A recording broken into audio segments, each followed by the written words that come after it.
नमस्कार, स्वागत है आपका न्यूज 69 में। मैं हूं आपके साथ अंकिता और बढ़ते हैं इस वक्त की बड़ी खबर की ओर। जो लोग संविधान को हाथ में लेकर घूम रहे हैं, जो लोग कहते हैं कि मोदी जी आरक्षण समाप्त कर देंगे, मेरा उनसे प्रश्न है कि यमन के नानाजी की सरकार थी और जब धारा 370 लगाई गई थी, तब बाबा साहेब अम्बेडकर ने पत्र लिखकर कहा था कि यह संविधान के आत्मा की हत्या है, इसलिए संविधान के साथ छेड़छाड़ करने वाले संविधान पर सवाल नहीं खड़े कर सकते। ये कहना है मध्य प्रदेश के नगरीय प्रशासन मंत्री और वरिष्ठ भाजपा नेता कैलाश विजयवर्गीय का। मोहन सरकार की 1 साल पूरे होने पर जबलपुर पहुंची एक नगरीय प्रशासन मंत्री कैलाश विजयवर्गीय ने कहा कि धारा 370 लगने के कारण 70 सालों तक जम्मू कश्मीर में आरक्षण नहीं दिया गया। हमारी सरकार ने न सिर्फ धारा 370 हटाई बल्कि आरक्षण भी दिया गया। कैलाश विजयवर्गीय ने कहा कि जम्मू कश्मीर के चुनाव में नेशनल कॉन्फ्रेंस के साथ गठबंधन में कांग्रेस ने चुनाव लड़ा और विधानसभा में यह प्रस्ताव पास कर दिया कि धारा 370 लगना चाहिए। इसका मतलब गलत भाइयों का आरक्षण समाप्त होना चाहिए। कैलाश विजयवर्गीय ने कहा कि संविधान से छेड़छाड़ आपने ही की, आरक्षण आपने समाप्त किया, इसलिए आपको संविधान को हाथ लगाने का ही अधिकार नहीं है। इधर सीहोर निवासी कारोबारी मनोज परमार की आत्महत्या को लेकर कांग्रेस का कहना है कि उन पर भाजपा ज्वाइन करने का दबाव बनाया जा रहा था। कांग्रेस की सफल पर काला समझ में वर्गीय ने जवाब देती हो कहा कि मनोज परमार जैसे लोगों को भाजपा मिलकर अपनी पार्टी की प्रतिष्ठा काम करना नहीं चाहते, इसलिए कांग्रेस के तमाम बेबुनियाद। कैलाश विजयवर्गीय ने कहा कि हमारी पार्टी में अच्छे लोगों को लाया जाता है। गौरतलब है कि मोहन सरकार के 1 साल पूरे होने को लेकर कैलाश विजयवर्गीय जबलपुर पहुंचे थे, जहां उन्होंने पत्रकारों से चर्चा के दौरान यह तमाम बातें कही। माननीय हमारे जनप्रतिनिधिगण और पत्रकार मित्रों, सबसे पहले मैं क्षमा चाहूँगा, आपको बहुत जल्दी बुला लिया क्योंकि मैं जानता हूँ ठंड का समय है और मुझे 12 बजे मेरी फ़्लाइट है दिल्ली की, तो आवश्यक काम से मुझे जाना है, इसलिए आपको सुबह सुबह तकलीफ़ दी। आप सभी जानते हैं हमारे देश के यशस्वी प्रधानमंत्री जी के मार्गदर्शन में, हमारे प्रदेश के ऊर्जावान मुख्यमंत्री डॉक्टर मोहन यादव जी के नेतृत्व में 1 वर्ष सरकार का पूरा हुआ। ये भारतीय जनता पार्टी की सरकार के 1 वर्ष के अंदर जो मध्य प्रदेश की जनता ने हमें हमारे अनुमान से भी ज़्यादा आशीर्वाद दिया था, ये भारतीय जनता पार्टी के नेतृत्व और भारतीय जनता पार्टी की दोनों सरकारों के काम के आधार पर दिया। और मुझे कहते हुए बहुत गर्व है कि प्रधानमंत्री माननीय नरेंद्र मोदी जी के नेतृत्व में हमारे ऊर्जावान मुख्यमंत्री ने 1 वर्ष में बहुत ही तेजस्वी काम किए। मैं तेजस्वी शब्द का इसलिए उपयोग कर रहा हूँ कि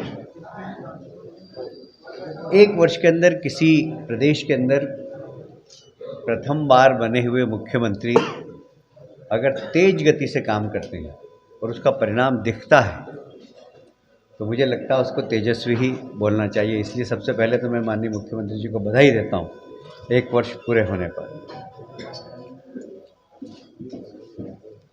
आप सभी जानते हैं हमारे देश के प्रधानमंत्री ने एक तरफ विपक्ष जाति के आधार पर आरक्षण की बात करता है और समाज को बांटने की बात करता है, दूसरी तरफ हमारे देश के प्रधानमंत्री कहते हैं मेरी 4 जातियां हैं सिर्फ। पहला महिला सशक्तिकरण, दूसरा किसान का सशक्तिकरण, तीसरा युवा का सशक्तिकरण और चौथा गरीब कल्याण। ये मेरी 4 जातियां हैं और ये चारों वर्ग को मैं सशक्त करूंगा तभी भारत सशक्त हो सकता है।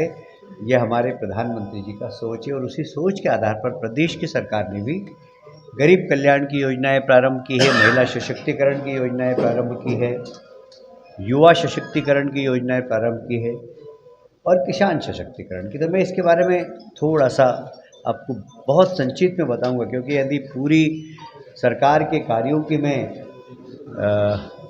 यदि विवरण देना प्रारंभ करूं तो मेरा ख्याल है कि लंच भी हमको यहीं करना पड़ेगा और डिनर भी हमको यहीं करना पड़ेगा, इसलिए बहुत ब्रीफ में मैं बताता हूँ।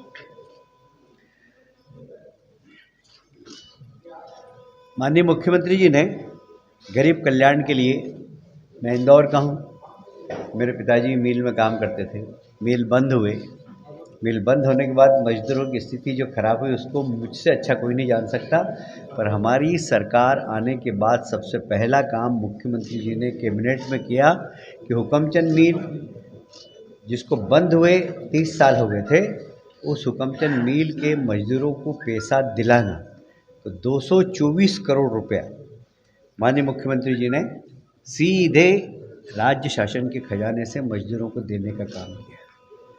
ये मजदूर के प्रति हमारे मुख्यमंत्री जी की चिंता थी, क्योंकि वे स्वयं भी मजदूर के बेटे हैं, वे भी, उनके पिताजी मिल में काम करते थे।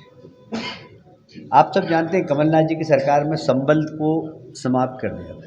संबल गरीब मजदूरों का एक बहुत बड़ा आधार था, उनको बीमा मिलता था, उनको बिजली का बिल का लाभ मिलता था, पर कमलनाथ जी ने बंद कर दिया। हमने संबल 2.0 के माध्यम से लगभग 1,37,00,000 मजदूरों को संबल से जोड़ा, उनका संबल कार्ड बनाया, उनको अनेक सुविधाएं मिल रही है, जिसमें बिजली का बिल भी आ गया, मजदूरों का बीमा भी हो गया। ये सब संबल कार्ड के माध्यम से मजदूरों को मिल रहा है। सामाजिक सुरक्षा पेंशन हमने 55 लाख हितग्राहियों को लगभग 3,000 करोड़ से अधिक की राशि का उनके खाते में सीधा भेजा। मुझे कहते हुए बहुत गर्व है। एक प्रधानमंत्री हुआ करते थे कांग्रेस के, जो कहते थे कि मैं 1 रुपया भेजता हूँ, वो 15 पैसे पहुँचते हैं। पर ये भारतीय जनता पार्टी की सरकार है, ये मोदी जी के मार्गदर्शन में मध्य प्रदेश में काम कर रही है। हम जितना पैसा भेजते हैं उतना खाते में उपभोक्ता के पहुँचता है, क्योंकि हमारी नीति सही है, हमारी नीयत साफ है।